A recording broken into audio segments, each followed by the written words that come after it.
Cody in the morning. WSM. This is Coffee, Country, and Cody.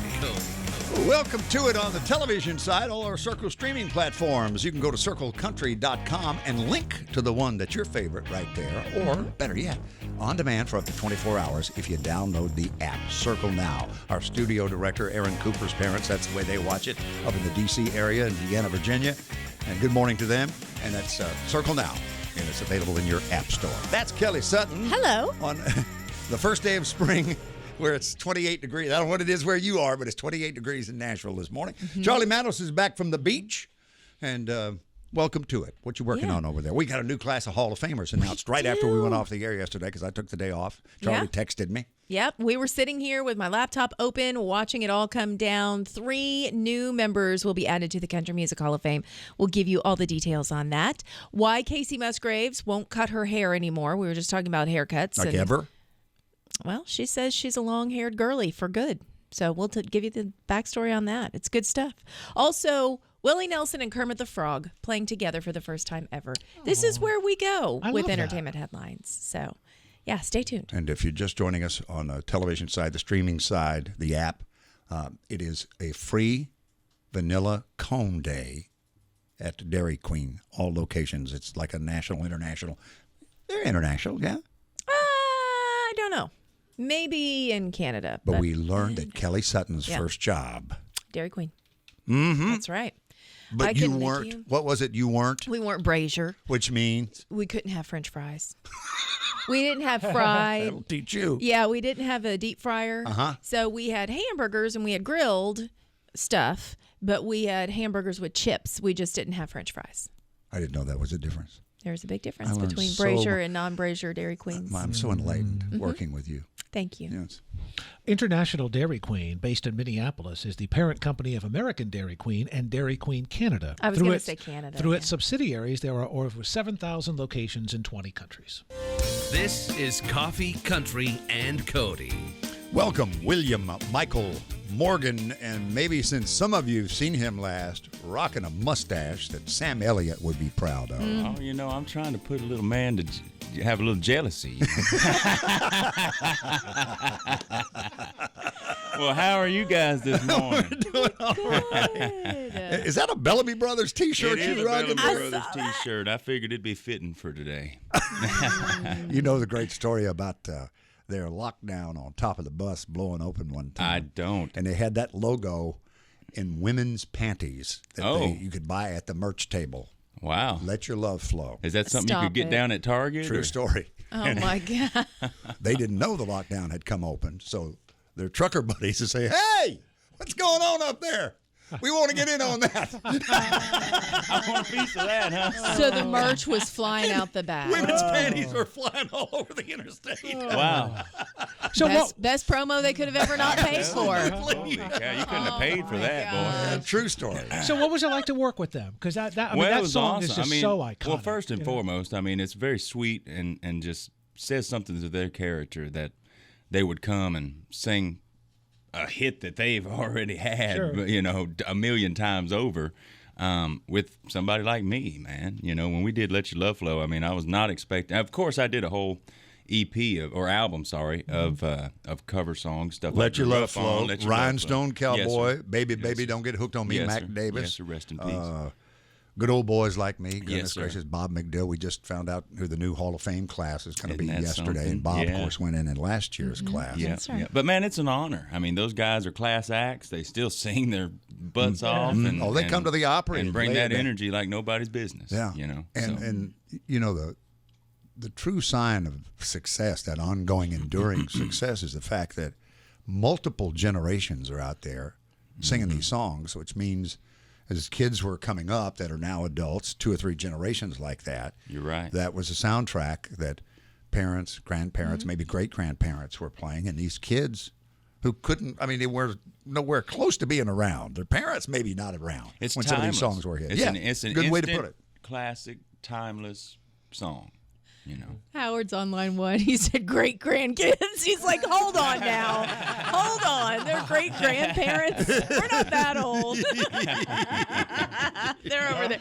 So when did you start listening to it? Was that something that your parents were Well, I playing? mean, I've always listened to country music. You know, I've listened to a lot of music. I'm from Mississippi, and so we've got Vicksburg, right? Vicksburg, yes, sir. And we've got just a huge array of music that we listen to. A lot of blues music, a lot of R&B music, but mostly country music, at least in our household. And Let Your Love Flow, Bellamy Brothers, Waylon Jennings, Merle Haggard, Keith Whitley, Don Williams, Mac Davis, just to name a few. Man, those are some of the ones we grew up on, and I still love.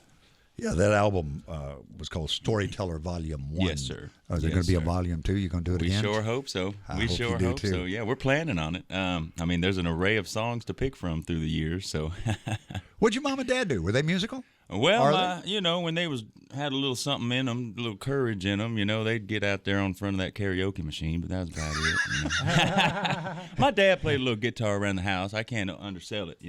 My dad played a lot of guitar around the house, and he showed me a few first chords, G, C, and D, that old thing. And So that's how you learned to play? And that's how I learned how to play, and I just kind of took that upon myself to lock myself in the room. Being a product of the 90s, we had YouTube. And who did you want to be? Who was that? If you close your eyes. I wanted to be George Strait, Mark Chestnut, Keith Whitley. I wanted to be those guys. Yeah. I wanted to sing real songs and be me, and not get lost under an old hat. Did you se. did you come to the Opry before you played the Opry? I came to the Opry a couple times. Of course, before I moved here, I was a young man, younger man, should I say? I'm still pretty young. He's a young man. When, I guess I was probably about 13 or so when I first came to Nashville. My parents took me up, and we went to the Opry. We didn't watch a show, but we did a tour. Oh, okay. And they let us get up there and take a picture in the circle, and I just thought that was the coolest thing, Absolutely. Yep. And since then, man, I've played the Opry now, I want to say 73 or 74 times. Good for you. It's just a blessing and an honor each time. I mean, it feels like the very first time. Well, I can tell when you walk out there the respect you have for where you are. You get it. Thank you. And yes, sir, I do get it. What was that first time like? Do you remember? Oh, it was just like the last time. It's the only place, the only stage that I still get butterflies. I'm sure you know. I mean, it's just the icons that walked that stage, our heroes that walked that stage, and still some of them still walking that stage. Or you're hanging out with backstage. Or you're hanging out backstage. And you're going out and they're going to be listening. One of the coolest stories that I've got from the Opry is I was walking by, and we was playing at the Ryman, and it was one of the Opry Country Classic nights. And Vince Gill, which to my knowledge I didn't know, he was there at the time, and I walked around, I was getting a cup of coffee. And all of a sudden I heard, "Hey, Willie, what you doing?" And I kind of looked around for a second, and I didn't see nobody, so I just kept making my coffee. He goes, "Willie, what are you doing? What are you up to?" And I kind of turned back around again. There's Vince Gill standing right there. I was calling me Willie. And I was thinking, well, dang. I said, And that is your name now. Well, I'm good, Vince. Good to see you, bud. That was pretty cool. He's a nice guy. So today at Dairy Queen is free vanilla cone day. You get a small vanilla cone. I'll take free. it. Dairy Queen's all over the world. What's your go-to at Dairy Queen when you hit the drive-thru? I like the chicken tenders. But in Texas, they've got the steak fingers. What? Mm-hmm. And it's amazing. Extra gravy? Not really. Extra fries. I like the fries, yeah. Right. But I always get me a little something, a little chocolate shake or something, dip them in. It's nice. Y'all know that. Yeah, and I've never done that, but I know. Oh boy, fries and a chocolate the shake. perfect Yeah, combo I know of it's a salty thing. and sweet, baby. I mean, that's You a try- Wendy's staple. Vanilla shake, absolutely. Yeah. See, I could do the vanilla too. Yeah. I could do the You vanilla. gotta do the I'm a chocolate man. chocolate. Really? Yes, I it's am the a, Wendy's Frosty trick. You get the Frosty when the Preds win, Right. and they get 3 goals. You get the free Frosty, and then you get the fries, and you dip them. Oh yes, you do. Yeah, I'm a mustard on my fries guy. not Well, ketchup don't on dip my the mustard fries. in there before you dip it in the That's a milkshake. yeah, that's a different flavor. That'd be a profile. little different. All right, so a new EP called "Onto Something." Yes, sir. which I just We like feel that. like we are. I like that title. Thanks, And, buddy. We're going to feature, and I love this title too. It's got a great hook called In Walked You. Yes, sir. And is this original? So I didn't write this one, but of course it is an original song. Shane McAnally, which was one of the writers on our first single. That's a good start. Which did pretty well for us. Yeah. He was one of the co-writers on it, and they sent it to my producer Keith, his office over there, Keith Stegall. Morning, Keith. And yep. I hope he's listening out there in Santa Fe out there. But anyhow, back when he was a recording star, I was playing his stuff. You know, he still is a star, man. He's something else. You can't pay him to climb on that bus. No, I don't think. Not enough money. I don't think he'll be getting on the bus no time soon. I think he's done with all that. Yep. More Coffee, Country, and Cody is on WSM. All things William Michael Morgan at WilliamMichaelMorgan.com.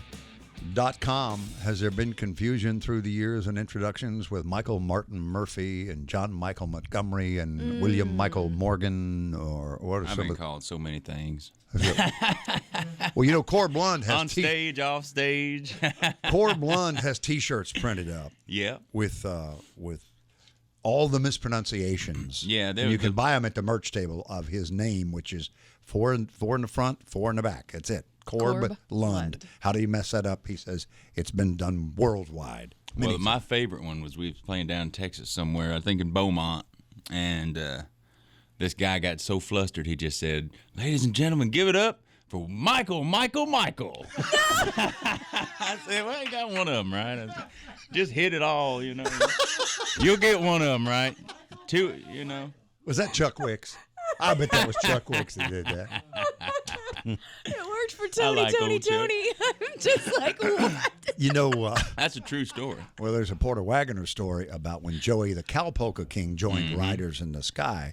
Dan Rogers at the Grand Ole Opry has told this story famously, that he just knew. He happened to be walking through the back of the house going out front to the tour desk or something, and he said, and he at that moment realized that Porter was getting ready to introduce Riders in the Sky, and he said, I just knew he was not going to know Joey's name because he was so used to introducing the trio.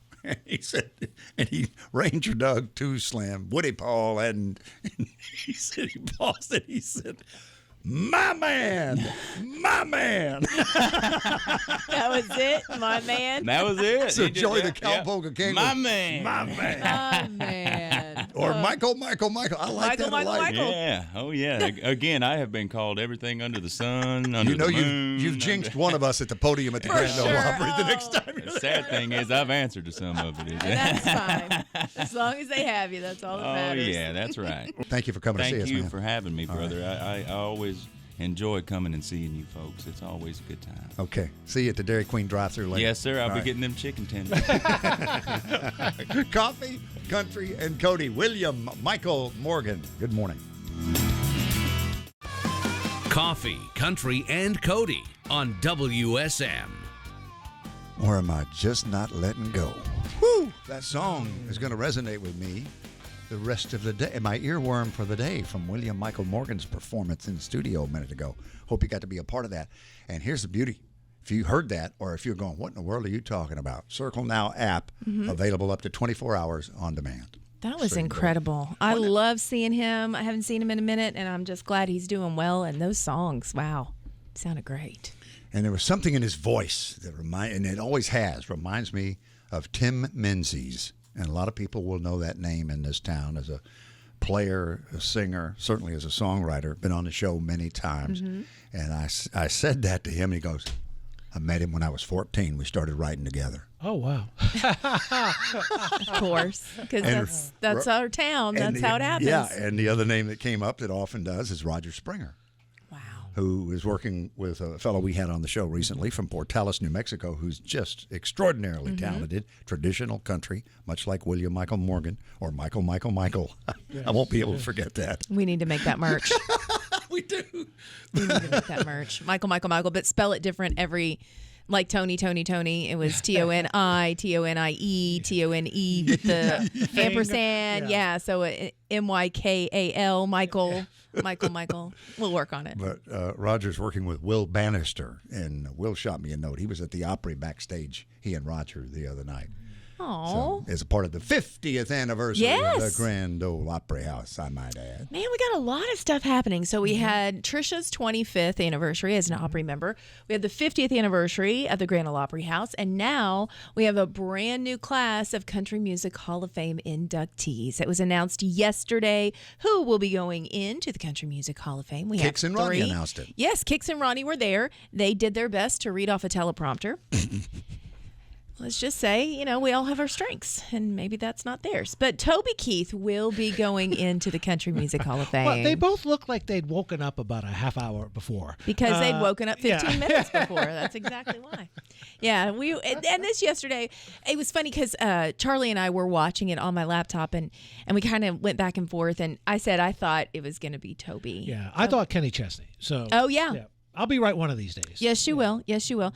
The one so bittersweet moment of all of it was Toby's vote. They found out about it the day after he passed. So they didn't get a chance to tell him before he was gone. Well, I'm sure that was a very similar story to Jim Ed Brown. Oh, when he was on his deathbed, literally, but lived long enough for Sarah to come present him his medallion. Oh, while he was there, really? bedridden. Yeah. Yeah, so Toby is going in. He's going to be the modern era artist category. In our veteran eras category, that's going to be John Anderson, just swinging on in to the Country Music Hall of Fame. He was there yesterday, and he just, bless it, I love him so much. I just want to hug him every time I see him. And James Burton will be inducted into the recording and touring musician category. So congratulations to all three of them. Again, ceremony is probably going to happen in October. Chicken picking with James Burton, who's worked with everybody.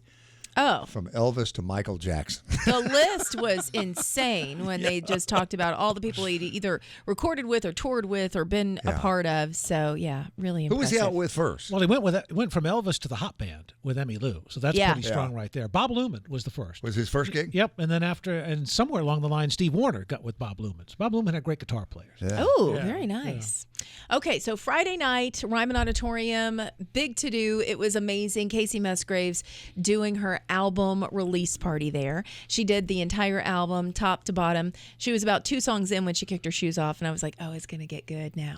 So one of the things that Casey has been talking about is I'm done with makeovers. So you've seen her with, different outfits or short hair or different colors. She's like, that's not me anymore. I'm a long-haired girlie. That's just who I am. And I said, I'm here with you. Our Lexi Carter posted a picture. Actually, it was a little video that I got in her socials. And it was like, I know, but that dress. Because she had on this little Catholic schoolgirl plaid looking Oh, yeah. That it was looked cute. so great on her. It's so cute. And it was so I cute. loved Lexi's comment. It's like, it was I know adorable. she can sing, but that dress. Oh, I kind of dug it. Yeah. I was feeling it. It was a 2-piece. It was a 2-piece outfit. But yeah, she said, you know what? I used to really worry about that, but now my hair is just part of who I am, so I'm always going to have this free-flowing long hair. She's really kind of come into her own as far as feeling, she said, grounded and happy. That's what she said at the very end of the show. She said, I just want to let you know I am as grounded and happy as I've ever been right now with these songs. So check out Deeper Well. That's the name of the album. It is out everywhere. Willie Nelson and Kermit the Frog. There's 2 people I just never thought I would put together, but it happened. You never know what happens at a family reunion, right? Who you're going to invite and who shows up. Kermit the Frog showed up. Luck Family Reunion. It's going on in Texas. This is one of my favorite things I've ever had a chance to cover is the Luck Family Reunion. I, however, was not there at the same time Kermit. Kermit came out and did Rainbow Connection, and they sang it together. Willie and Kermit. And Hall of Famer, songwriting Hall of Famer, Paul Williams wrote that. He did. Yeah. Oh, that makes sense. Precious, precious moment. So now I need a T-shirt with Willie and Kermit on it. If somebody could get on that, that would be great. So the family reunion, Tyler Childers was down there. Old Crow Medicine Show. Maddie Diaz and John Oates were all a part of that, as our friend that was here with us not too long ago. Who was here that was going to the Luck Family Reunion? Paul McDonald. Paul McDonald, that's right. I was like, somebody was talking about it. But they were all upstaged by a puppet. So congratulations. And I heard his daughter, Paula, on Sirius XM satellite radio. Willie's daughter, yes. Paula. Yeah. And so, Not Kermit's daughter. No, I thought he said Paul McDonald, and it was Paula. So. yeah.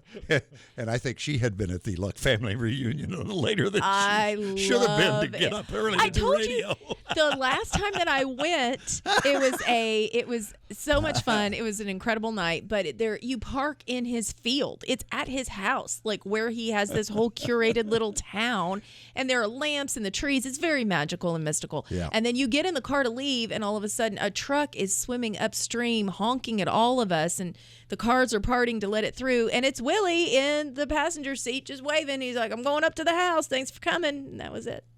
So yeah, that was the end of the run. The Luck reunion. He's waving all of us. Thanks for coming. Thanks for coming. And his house is up on the hill. I can see it now. Willie, I don't know how we're going to get to the house. Too many cars. Take it up the river. Now available, new episodes of My Opry debut, including Tonight, he's stepping into the circle for the very first time. Ladies and gentlemen, please welcome Austin Snow. It's the rookie room, right? This is the rookie room. I just hope to leave in the circle a piece of myself and a piece of my story that hopefully resonates with everybody else. And somebody can take something and relate to it, whether that's, a hardship or a good thing or in all the in-between. I just like to tell as many stories as I can. Thank y'all so much for having me. My name's Austin Snell. Y'all be good. My Opry debuts. You can watch them on the Opry's YouTube channel, including, and in addition to Austin, whom you just heard a little clip from, Angela Johnson Reyes, Bon Qui at the Opry, Artemis Pyle, Moon Taxi, Megan Patrick, lots more. Opry's YouTube channel, My Opry Debut Specials. And speaking of that, we're going to rewind to the stage of the Grand Ole Opry with Carrie Underwood here in just a little bit. Mm-hmm. Yeah, and we're also talking to the Hambassador. I'm so excited about this. She's been waiting all morning to say that. Hambassador. Ham on the range. I where the am deer so happy. and the antelope play. The Kentucky Legend Zoom that we're about to do and find out the Hambassador and learn about ham. And why ham at Easter? We'll get the answer here. Because it's delicious. I have ham every day. I don't know why you got to wait till Easter because I have it all the time. She eats also, that ham and that country ham, salt cured. That's right. A regular ham won't do it. Nah, you need salt cured country ham. Okay, Jordan Davis finds out about acting. We've got Lainey Wilson in Australia loving up on a koala bear, and we found Kate Middleton. So all of that and more coming up in entertainment. Did you ever look up the venomous claw, of the platypus? Spur of the platypus? Look it up for me, please. And as we welcome our Hambassador, Kari Adams, this morning from Kentucky Legend, what I want to know, for those of you watching on our Circle streaming platforms, is where does one get a sweater with an assortment of vegetables on it? You look great. I'm actually so disappointed I didn't have a sweater with ham on it. I feel like I'm really falling down in my responsibilities. And the crazier thing is that I had to think to myself when I knew I was coming on your show, like, do I have a ham sweater? I have a cheese sweater. I have a pasta sweater. And of course I have a snap pea sweater, as one does. But, I think I might be coming to visit you guys again, and I will try and endeavor to have some pork-based products.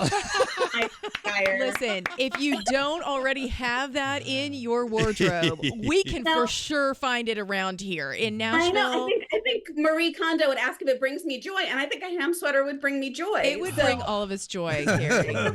Oh my goodness. So does Hambassador come with a crown or a sash or like a championship belt or something cool? It did, but my boyfriend ate all of them. So it was ham-based. Okay. So, but I do feel like it is a title that you can only carry the heavy head that wears the ham crown for so long, and someone else will have to pick up the torch of Hambassador, but for now I'm loving it. Well, if you go to the website at KentuckyLegend.com, the first thing you see is this wonderful spring family gathering that's actually looks to be live when you first pull it up. But and it represents Kentucky Legend and these legendary meals that people can link to. Let's start there with recipes and the Legends Club and those sorts of things at KentuckyLegend.com. Of course. So I would love to say that I got my title of Hambassador because I am the person who created the pineapple and brown sugar glazed ham with maraschino cherries. I would love to say that, but that's a big fat lie, and I don't want to lie to you, Bill. The Food Network created it. Yeah. That recipe is not mine, but there's tons of recipes on KentuckyLegend.com, and they have them divided into categories, even more than I thought there could be for ham.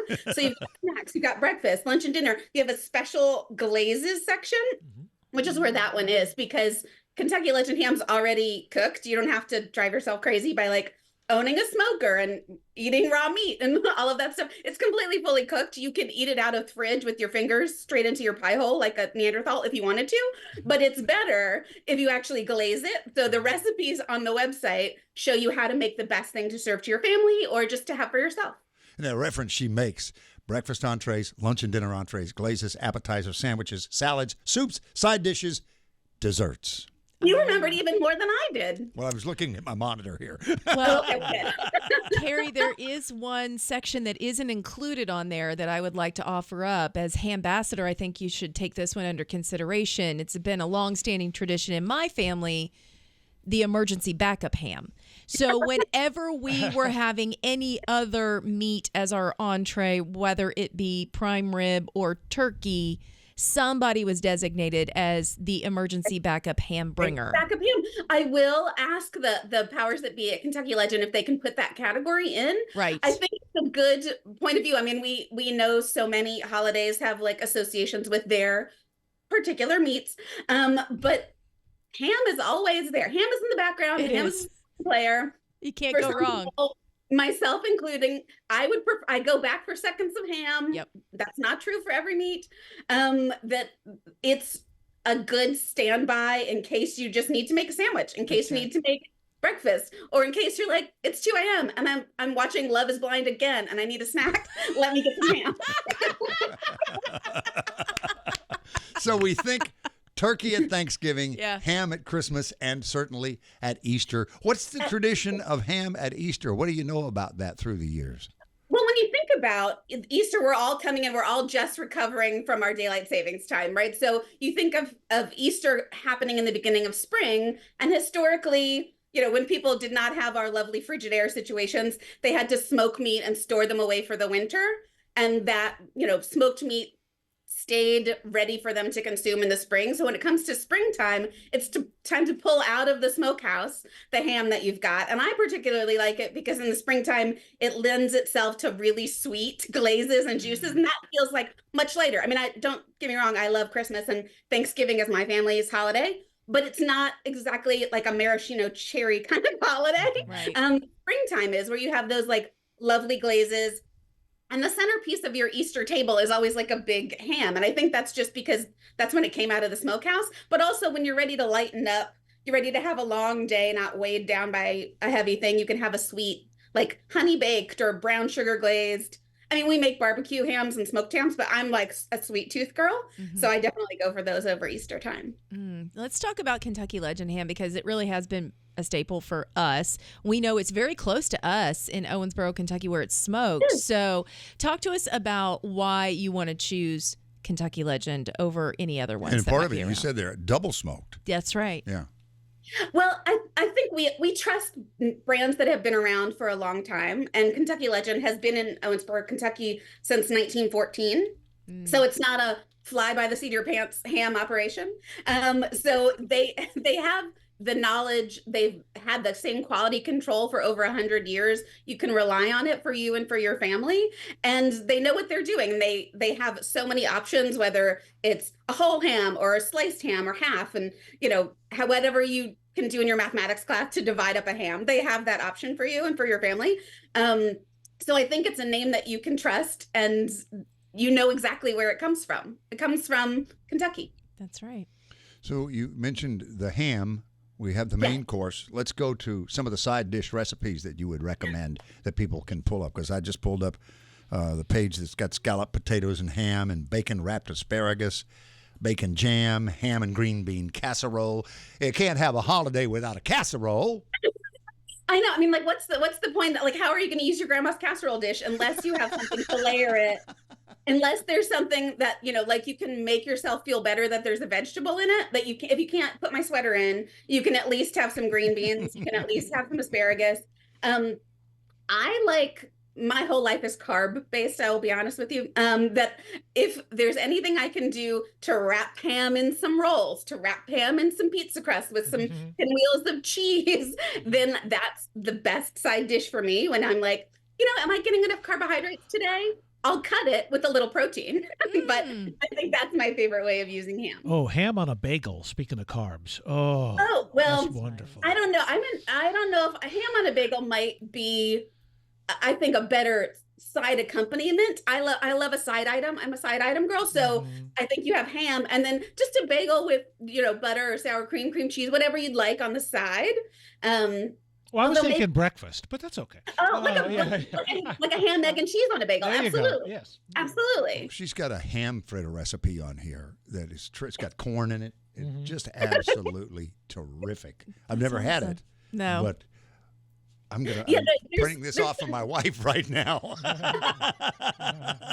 I think we made this Easter. There's no shortage of recipes. So you really can look on KentuckyLegend.com and find a category where you're missing. If you're in charge of a potluck and somebody says, we just need a side, don't worry. You can still use ham. Because we need dessert, don't worry. You can still use ham. This is leftovers. Leftover mashed potatoes, and then you've got some flour, shredded cheese, Kentucky Legend whole ham. You dice it.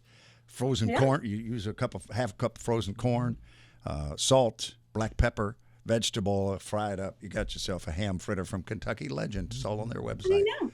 And it looks like you really cooked something. Kari, you're awesome. We love you. Thanks, you guys. It's a late part of your day already, but it's early in my morning to be talking about ham, but I'm happy to do it. All right. So off to your favorite retailer looking for a ham motif sweater. That's for right. Your next visit to Coffee Country and Cody. Thank you. Great to have you. Thanks for letting me be here. And happy Easter. Happy eating from Kentucky Legend. It's all on the web at KentuckyLegend.com. This is Coffee, Country, and Cody. She was the first Bond girl. No, not Kelly Sutton. She's the Hambassador 2025. Hambassador-elect is what she is. Oh, I like that. Ursula Andress is 88. She was the first Bond girl in Dr. No. That's very cool. Birthday today, 88. Glenn Close is 77. And the great Bob Kingsley, whom we still hear, is still very much with us on WSM Radio, would have been 85 years old today. Oh, wow. So good morning to Nan, his wife, his bride. Yeah. If she's up listening, she makes her home in Nashville now. And Kelly Sutton is here with entertainment. May I tell you about the Platypus, since you've got the music festival in Australia with Lainey Wilson and Chris Young and described the first ever appearance about 1799 as an egg-laying, duck-billed, beaver-tailed, otter-footed mammal. Yep. Okay. 1799, keep in mind, the first scientists to examine a preserved platypus body thought it was a fake and was made up of several animals sewn together. Well, yeah, it's kind of what it sounds it like. really is. Like the cars on the Flintstones. Yeah. And just kind of. yes, there is a venomous spur, is how they refer to it, on the hind feet of the male. Apparently, the female does not do this. She's much more well behaved. Yeah. But he has a venomous spur, and he knows how to use it. Okay. Yeah. I'm really surprised that there hasn't been a Marvel character that is like Venom Platypus that could come out in another Marvel movie, because they have so many. I'm just putting it out there. If you go to the land down under, not only will you see a platypus, possibly, but you will be greeted with a koala bear. It is mandatory. I don't make the rules. This is just what happens. Australia's CMC Rocks Festival. This is the big country music festival that happens in Australia every year. Lainey Wilson was there. Chris Young was there. Tyler Hubbard. They were the headliners. And Lainey just said, Australia, thank y'all, taking me down under with y'all. So that means thank you very much, just in case you need a translation. She said, when I decided to write songs as a little girl, I never thought somebody on the other side of the world would be able to relate to my story. I was just a little redneck from Baskin. Man, was I wrong. So, yeah, congratulations to everybody that went down there and had a great big old time in Australia. And yes, there are pictures of all your favorite country stars with koala bears. The fun part for me is I think they must always take them to the same nature preserve. Maybe it's a kiosk when you arrive. It's in the equivalent the airport. of the lei, the floral lei in Hawaii. Yes. Yes. Like, okay. Welcome, mate. Here's your koala. And it's always on their side, and they're always smiling. But I've talked to a lot of them that said they are very nervous when they were holding them because they do have sharp claws. So anyway, yeah. Hey, listen to this. Perry the Platypus. Yeah, he's my favorite. Phineas and Ferb. Phineas and Ferb. And also in Milo Murphy's Law. Oh, I don't know Milo Murphy's I don't know Law. that one either. But yeah, Perry the Platypus is a detective. Really? Mm-hmm. Okay. Did you not watch Phineas and Ferb? No, I've never heard of Phineas and Ferb. What? Ferb. Phineas and Ferb, you've never heard? No. Oh, we got to play the theme song for him, Aaron. Sounded We like got a to play the workout theme regimen. song. Phineas and Ferb. Phineas and Ferb, Reese went through. Animated? Yes, Reese went through a very big Phineas and Ferb moment, and they've got this great theme song that talks about how many days are in summer vacation. Bowling for Soup wrote the famous theme song. Charlie, then if you don't know, as you call it, Phineas and Ferb, then you don't know the cast that includes Major Monogram. No. Linda, Buford, is it Baljeet? Baljeet. Baljeet. Isabella, Candace. Candace is the sister. They're not platypuses. I'm confused. Perry the platypus is like a character? Think he's a character, but I think he was like kind of like their pet, but then he would always disappear because he was going to solve crime. All right. Disney Perry, XD. he's an undercover hero, Charlie, Yeah. who tries to keep the world safe. Yeah. Superhero who stops Schmertz every time he tries to take over the tri-state area. That's right. Perry, platypus, the platypus named Perry, does everything undercover so Phineas and Ferb won't find out what he's been doing. All right, I'm going to have to have Jackson about It's this when I great. get It's home. I'm great. not familiar He'll with know. Phineas and Ferb. Listen, I was never. There were a few cartoons that Reese would get into that I was just like, but Phineas and Ferb, high up there. And Really? there used to be, little known fact, this really cool thing that you could do when you were at Epcot. You could download the Phineas and Ferb. They had an app, and you could play a game, and you would end in the Tower of Mexico. And if you did it just right, Doofenshmirtz comes up on, he's there. They have a little animatronic that comes up and shoots a laser at the volcano and makes the volcano erupt. See what you've missed. It's very high tech. I did not get this. I'm telling you, there's a whole All right, other we're going to world. investigate this tonight. Charlie's more of an Angry Beavers guy. Well, Yeah. okay. You know, of Jackson shows, I like Big City Greens. Yeah. I think Big City Greens is very fun. kinda yeah. cute. And I'm still, to this day, love Sarah and Duck from the BBC. It's Yeah, just I don't remember that phenomenal. yeah. I don't remember that one. Bluey? Okay. Bluey, perhaps? Bluey's fine, but we had the great debate. I mean, I thought I Bluey like was Bluey. a boy, and they're both girls, and but one's brown and one's blue. I thought they were color coded because the dad is a brown healer. Yeah. And Red healer, whatever. He looks brown to me. So okay. You know who is deep in this right now? Jordan Davis. He has 3 kids at home, and I guarantee you he's probably watching Bluey or has a very big handle on Bluey and the rest of the cartoons that are out there. Here's Jordan talking about acting in his latest video for Tucson Too Late. I have never really taken like a super lead in any of the videos. And I think maybe that was me, taking a step back from the writing of it and just being able to make this kind of blank canvas story. Maybe that was my way of like kind of feeling more connected to the song, kind of interjecting me into the role of the guy that can't get to Tucson on time. It's kind of fun to act in some stuff like that. And I also realized how bad of an actor I am. So it's like, if anything, that video showed me that I should probably stick to singing. Oh, I thought he was great. Don't discount yourself. Perry the Platypus could be in your future. That's right. Hey, here in just a few hours, Kelly Sutton, you will be behind the podium hosting the Grand Ole Opry. So run your lineup, please. We have Whisper and Bill Anderson there. Henry Cho, John Party is closing us out. But we also have Riders in the Sky, Ella Langley, Maggie Rose, and Chris Jansen. What a lineup. So Whisper and Bill with the Po Folks Band tonight. at the Whisper Grand and Bill Ole. Anderson Yeah, and the Po Folks that's what I heard. Yep. Hey, Willie Carlisle. Inside story. Willie Carlisle is from Wichita, Kansas, originally. An interesting cat, and he's debuting at the Grand Ole Opry, but not before he debuts on Coffee, Country, and Cody on the Wednesday show. That's right. And the last of the full-grown men, what's the line about rocking hard and living hard and wearing glasses if you need them? Webb Wilder will be here. Thank you,